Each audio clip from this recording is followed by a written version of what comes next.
I set myself a challenge at the end of 2023.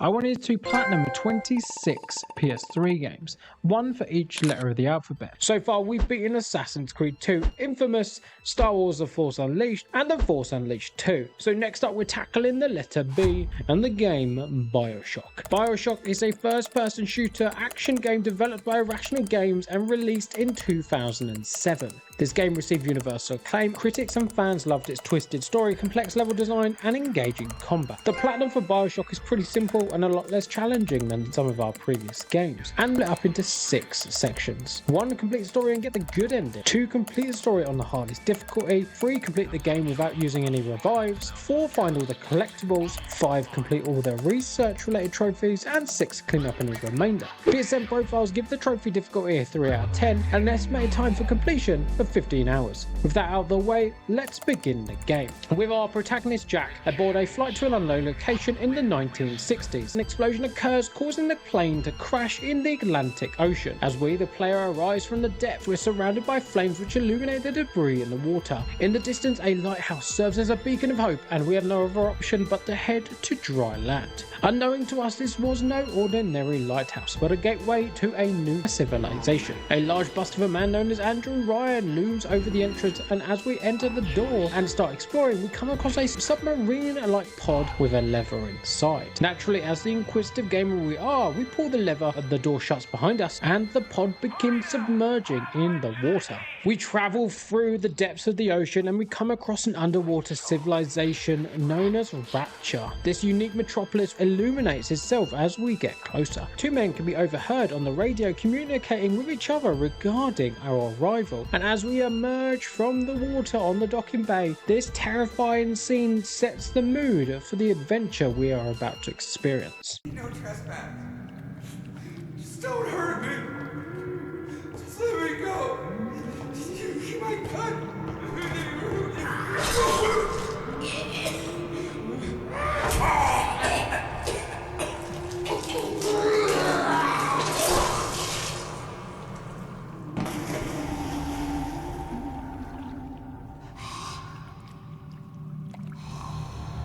Is it someone new?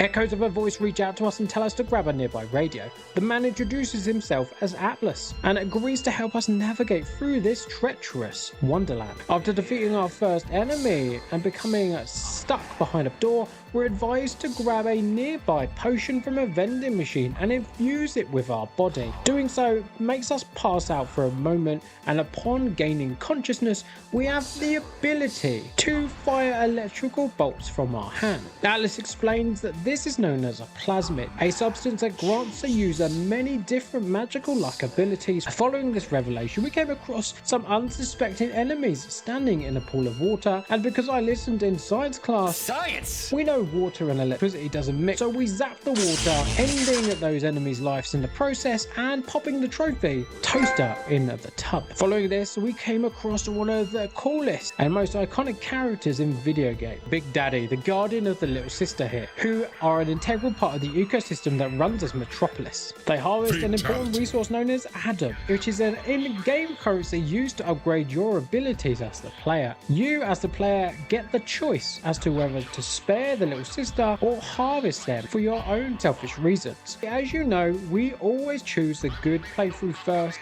We save the little sister and finish the first mission in the game, earning us a trophy completed. Welcome. We now enter the medical pavilion and the game really begins now. Blood and gore flows from every crevice in this area. Atlas informs us that he needs our help locating his family, who are located in one of the neighboring districts. But in order to get there, we need to speak to the doctor and obtain his key to shut down the security override that is in place when we arrive. En route to the doctor's office, we find a number of security bots in place to attack enemies on site, so we must hack one of these devices, and doing so earns us the trophies of one successful hack and hacked a security bot. Another defensive bot we found whilst exploring the medical pavilion was the turret. This device fires relentlessly at its targets until it's either destroyed or the target is neutralized. After we successfully hack the turret, we earn the trophy in the process. Throughout the game, you will also discover a number of vending machines. These are key locations that allow the player to purchase certain resources with the money they've collected from dead bodies.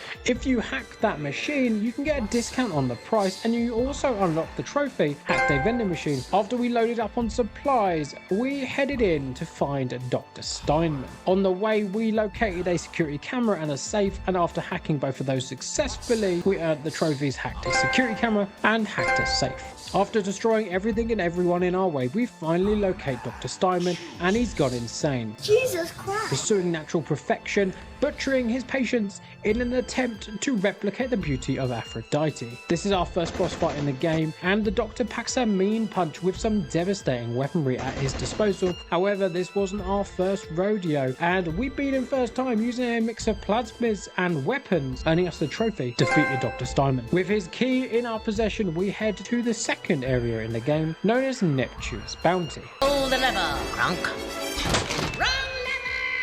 The overall aesthetic of this place is similar to a fishing district where once upon a time it would have been thriving, and now is just a ghost town with splicers and big daddies roaming its streets. After making our way through the area, we locate this door. We knock on the door and meet a man named Peach. Peach itself is quite a quirky individual and asks us to obtain a research camera from the office above and take 5 pictures of a dangerous enemy type known as the Spider Splicer. Oh, hello there! These are far more aggressive than the thug-like spicers we've met so far and have the ability to crawl on the ceiling like something out of The Exorcist. No, don't like that.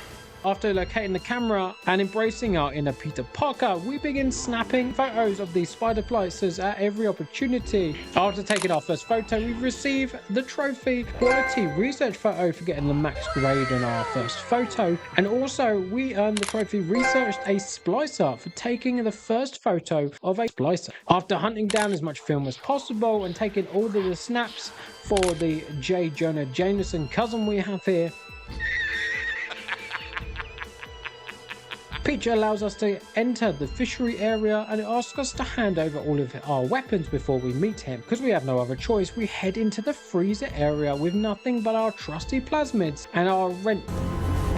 I have a bad feeling about this. In typical Rapture fashion, Peach declares us a threat and double crosses us, sending our swarm of splicers against us that we have to fight off. Unfortunately for us, there is also a turret and a camera located in this area, so after hacking the camera and luring the enemies into its spotlight, we are able to get the support of some flying bots. During this mini boss section here, we earned the trophy skilled hacker for hacking a total of 50 devices during this playthrough, and we earned the trophy fully researched for taking the maximum number of photos of the gun splicer enemy, and we finally earned the trophy defeated Peach Wilkins for defeating this boss. I actually personally really liked this section of the game. It was very difficult on the harder difficulties as well, and it forces you to use other systems to your advantage rather than just going in all guns blazing and relying too heavily on your weaponry. After looting all the bodies and the area, we go to the lower level of the fishery and locate a weapon upgrade station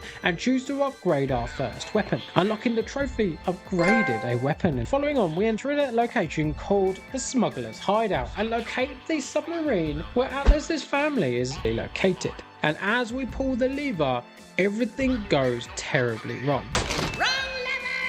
Atlas is there and he's attacked by a number of splicers and fog obscures our view. So we make our way down the back path to try and help Atlas before it's too late. And then this happened. Need a kind of scrap.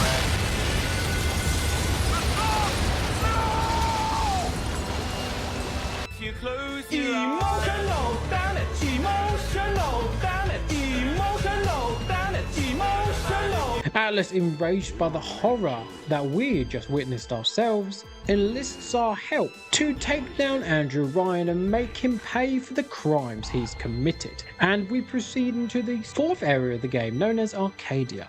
This area is completely different to the previous one so far, with wildlife, vegetation and greenery in every part of the map. There's a lingering sense of danger in the air though. In this area, we came across a new machine. This was an invention machine that allowed us to create ammunition. So after making our first ammunition using this machine, we earned the trophy Basic Inventor. Whilst exploring this area, we met a new enemy type known as Houdini's Splicer. Named after one of the most famous magicians of all time, this enemy has the ability to disappear into a puff of smoke and then reappear a few moments later, usually flanking you in the process. After taking out several of these splicers, we used our spirits and upgraded one of the slots that allowed us to have another plasmid ability, earning us the trophy Brought One slot. With the camera in hand and an abundance of enemies we hadn't met yet, we embraced our Peter Parker once more and started taking as many photos as possible of every enemy we could. It wasn't long before we earned the trophy Fully Researched a Bug Splicer for reaching the max level of research for that enemy. Whilst exploring Arcadia, we also located a second weapons upgrade station and chose to upgrade the weapon we had upgraded earlier, so it was fully maxed out at this point, and earned the trophy One Fully Upgraded Weapon in the process. As we were about to leave Arcadia, a poisonous-like gas was released into the atmosphere. This gas seemingly was destroying all the wildlife and vegetation, and Atlas advised us to find a lady called Langford. After locating her in her laboratory, she advises us that the only way that we can stop this hazardous gas from killing everything including us would be to find a special rose and bring it back to her laboratory so she can create the vaccine which will disrupt the gas and stop it. Upon returning to Langford with the rose, this happens. Julie, we made a business deal, you and I, did we not? Money changed hands. Let me read to you from the agreement. Section 3, subsection 4. Mr. Ryan. Ryan Industries maintains exclusive rights to the creation, use, and exploitation of the Lazarus Vector. Ownership is civilization. Wait, no, please. Without it, we're back in the swamp. Mr. Ryan.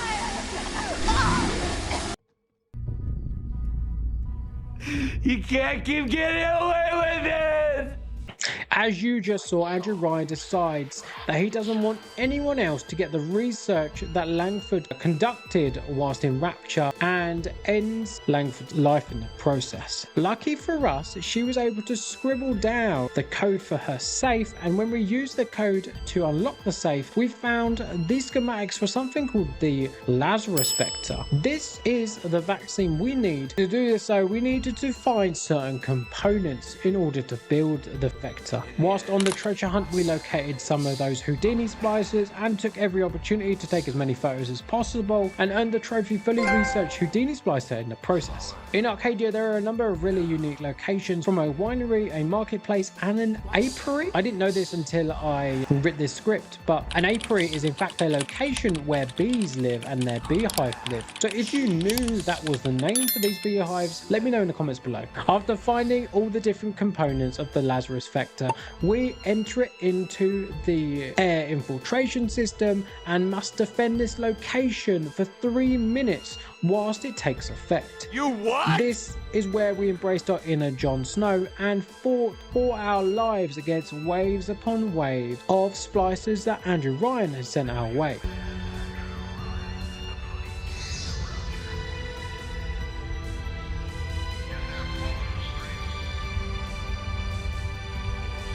After defeating all these enemies, we earned the trophy, restored the forest, and proceeded to the next district in the game, known as Fort Frolic. Another distinctly different region in this game. This one feels more like the entertainment district, with gambling machines on the walls and a new voice coercing us to a nearby theatre. When we enter the theatre, we locate a man playing the piano, some kind of performance for someone, and after the piano explodes, the man who runs this place, known as Cohen, asks asks us to use our camera to take a photo of their body. Jesus Christ. Upon doing this, we are asked to place this photo on a masterpiece display on the stage in the atrium, and clearly Cohen enjoys this because he asks us to find 3 other people, end their life, and take photos to prove that we've done the job.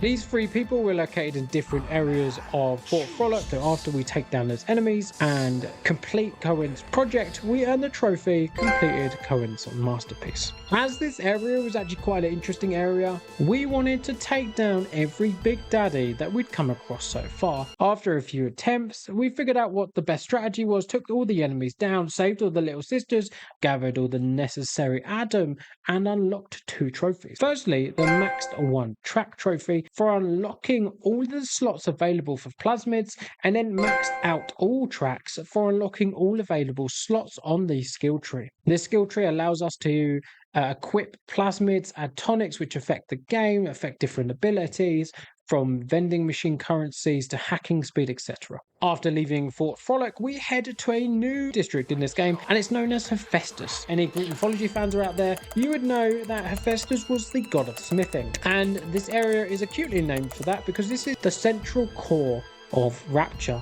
There's molten lava that flows through this area. Incidentally, Andrew Ryan's office is also located in Hephaestus, which is why we head there next. When we reach the door that leads to Andrew Ryan's office, we find out that there is a locking mechanism set in place that's preventing us from opening the door. So we need to explore the different regions within Hephaestus, including the workshops, in order to figure out how we're going to bypass this security system. Whilst doing this, we also find 2 more weapon upgrade stations and unlock the trophy to fully upgrade weapons for getting the max upgrades available on 2 of our weaponry. During the exploration of the workshop area within Hephaestus, we discover that one of the engineers that worked on Hephaestus' core had a secret hideout where they had the schematics for an EMP bomb that could, in theory, knock out the power to Rapture itself. This was created in place in case anything bad happened, or in case Andrew Ryan decided to lose his mind.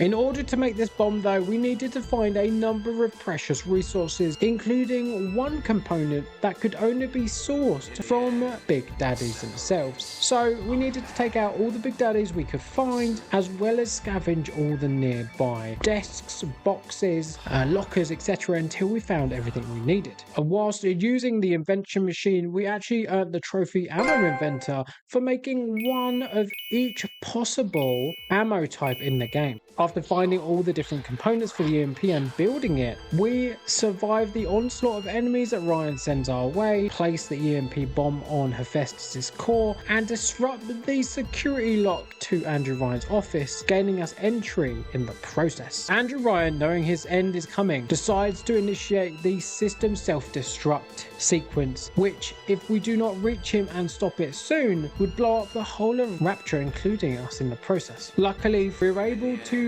reach Andrew Ryan, and this is what Andrew Ryan had to say. Hello. Stop. Would you kindly? Would you kindly? Powerful phrase. Familiar phrase. Would you kindly? Would you kindly get this? Would you kindly find that? Would you kindly find it? Would you kindly find it? Would you kindly get this? Would you kindly head to Ryan's office and kill the son of a bitch? So, if you haven't played Bioshock, this is incredible main story point spoilers. So, you may want to lurk away. Juices! Oh! Now, how does your character know who to obey? Obey!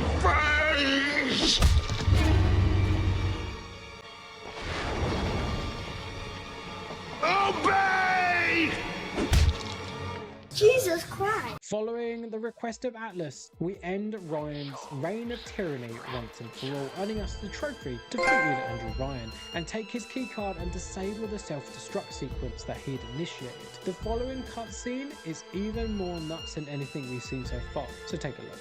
I gotta say, I had a lot of business partners in my life, but you, of course, the fact that you were genetically conditioned to bark like a Yeah, I'm going to enjoy making the Platinum video for this because this story is really cool, and like I'm going to give you my take on how I've interpreted things, so quite a good conversation point. Finishes processing the genetic key you just fished off Ryan.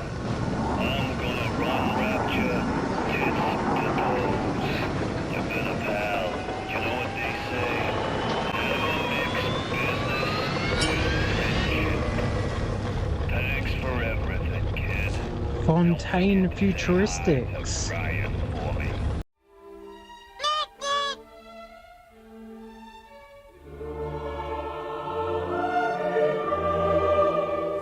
As many of you are way smarter than I am, I'm sure you saw this coming. However, me being as blonde and as afflicted by ADHD as I am, I was still shocked by this level of betrayal. I've got nothing left. I've got nothing left. Luckily for us, one of the little sisters that we saved earlier ushers us to a nearby vent that we can use to escape. The vent gives way and we fall through the vent and fall unconscious in the process.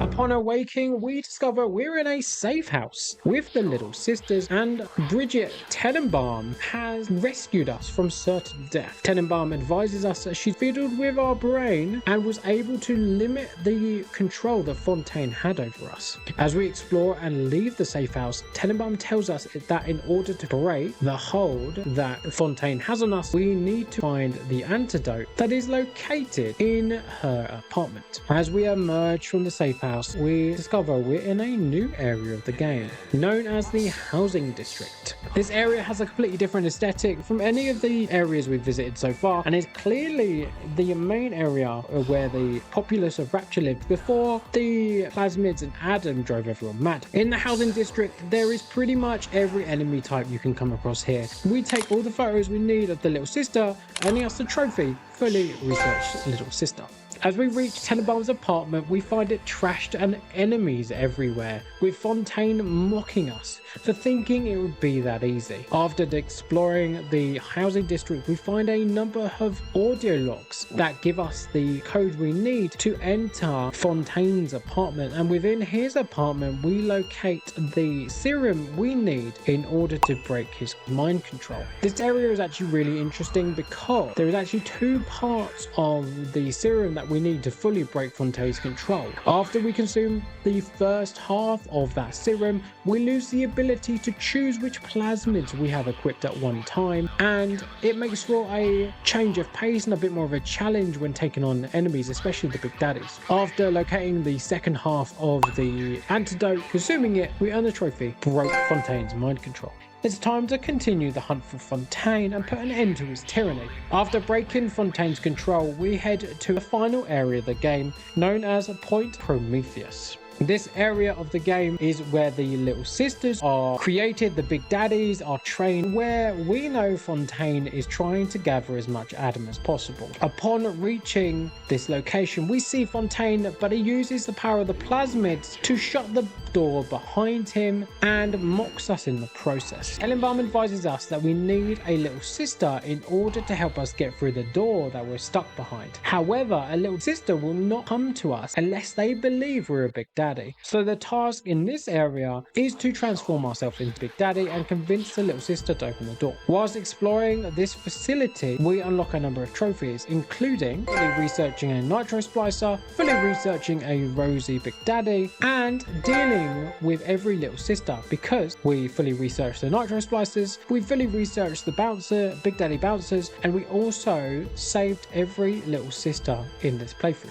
After finding the boots, the voice box, the pheromones, the helmet and the armor, we transform into a Big Daddy and head after Fontaine. Once again, the Big Daddy facility, the little sister, orphanage all felt organic and unique compared to the areas we've visited so far. And personally, I actually think this is one of the most interesting sections in this game because of the scientific background behind it and the audio log hint at and the experiments they conducted on the little sisters. When we fully transform ourselves into a Big Daddy, we get the trophy Became a Big Daddy. And while exploring this area before we took our fight to Fontaine, we found 2 more weapon stations that allowed us to fully upgrade our 3rd weapon, earning us the trophy in the process. It's time to face Fontaine. At this point, however, he's become so souped up on Adam, he's become Super Saiyan, and the only way we're going to defeat him is to use the equipment that the little sister used to drain the Adam from him on 4 separate occasions, each time enraging Fontaine more and more and making him more dangerous in the process. During this fight, during the 4 phases, Fontaine uses a number of plasmids as well as his control over the populace to send enemies at us to try and disrupt us and defeat us. Lucky for us, this isn't the first arrogant tyrant that we have taken on at the end of the game, so we defeat him mostly first time. And for your viewing pleasure, this is the ending we got once we earned the trophy, defeated Atlas. I had you built. I sent you topside. I called you back, showed you what you was capable of. Even that life you thought you had, that was something I dreamed up and had tattooed inside your head. Now if you don't call that family, I know what is. And now...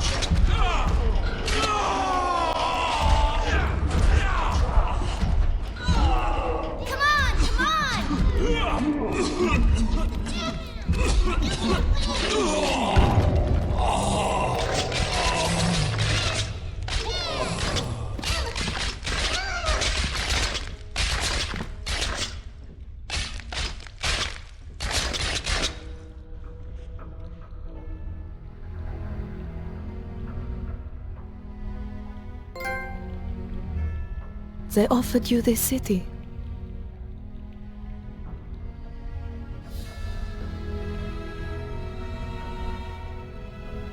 And you refused it. And what did you do instead?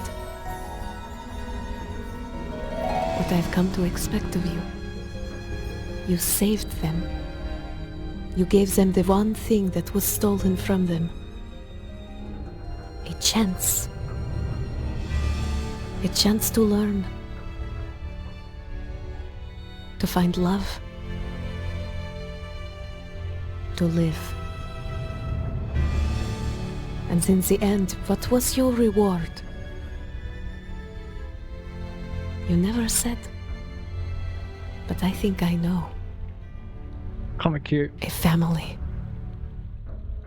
As you can see, we got the good ending here, and because we didn't harvest any little sisters during this playthrough, we earned the trophy Little Sister's Savior. Before starting our next playthrough, we reviewed what trophies we had left. We had 16 trophies remaining, 4 related to beating the game again, 7 related to collectibles, 4 related to miscellaneous tasks, and the elusive platinum trophy. Now it's time to take on the hardest difficulty, and to make sure it's even better, we decided now was the time to complete the game without using any Vita chambers. And personally, in my own opinion, I think this is the best way to play this game. It makes it tense, it makes every combat encounter feel like it's dangerous. If you fight a Big Daddy or any of the bots, you feel like it could end at any moment. You really have to be careful about how you play this game, and I absolutely loved playing it on Survivor, and I love playing it without the revive. I feel like it is a horror game, so when you play it with this difficulty, we headed into this game and died a lot, and I mean a lot. Even with our experience of knowing what to do with the story, we still struggled a number of times. However, the way we were able to bypass Survivor and beat the game without any cheats was actually to use the cameras and the turrets and the bots to do all the heavy lifting and to take out all of the enemies for us whilst we hid. During our second playthrough, we earned some new trophies. Firstly, we earned the trophy Irony, because we found Cohen after we completed his masterpiece in his own apartment and had to fight him like some kind of mini boss. He was similar to a Houdini splicer, so it was a bit of a challenge, especially on Survivor, but we defeated him, took a photo of his body, and earned the trophy Irony in the process. On his body was a key for his own office, and upon locating his room and entering it, we earned the trophy Found Cohen's Room. In Cohen's room, there is also a weapon upgrade station, which is critical for getting some of the trophies, so once we completed this, we popped the trophies fully upgraded 5 weapons in the game, and weapon specialists for upgrading all of the guns in the game. While exploring Point Prometheus, we found the last remaining audio log and earned the trophy Historian for our troubles. Now we were back, Fontaine and One Speed. Rematch number 2 on the hardest difficulty. Tackling Fontaine on Survivor is no joke. With every phase he becomes more relentless, the enemies do more damage, and he is a massive bullet sponge. In fact, he's so much of a bullet sponge, we had barely any ammo or any health left when we finally defeated him.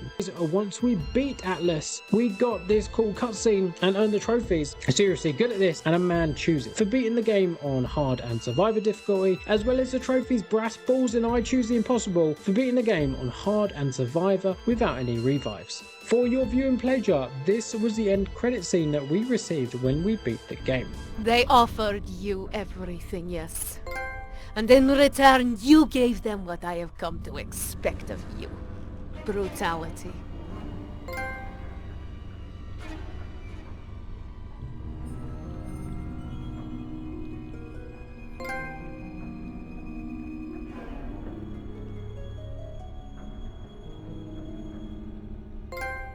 You took what you wanted.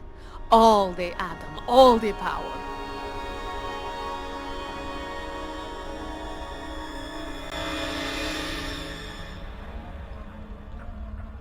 And the Rapture trembled. But in the end, even the Rapture was not enough for you. Your father was terrified the world would try to steal the secrets of his city.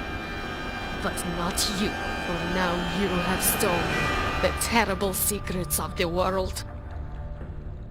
At the end of the second playthrough, we had 5 trophies remaining. 1 related to luck and RNG, 1 related to inventing ammo, 1 related to collectibles, 1 related to research, and that elusive platinum. At this point, we had 2 up here. 1, we could reload our previous save, reduce the difficulty, and try and locate all those tonics, and trying to find all the enemies that we hadn't fully researched yet. Or we could start a 3rd playthrough, using our guide to find all those tonics, and photographing every enemy. So, to start a 3rd playthrough, and honestly I didn't mind because this game is fantastic. It took me a couple of hours, but we were able to locate the final tonic. Once we collected the final tonic, we earned the trophy Tonic Collector. During our 3rd playthrough, we also completed all the research for all the enemy types, earning us the trophy Research PhD. We spent 25 minutes in front of this slot machine right here before we earned Trophy Jackpot for our troubles. The final trophy before the platinum we earned was Avid Inventor, which we earned when we made 100 items in the game. After this, we earned the elusive platinum trophy.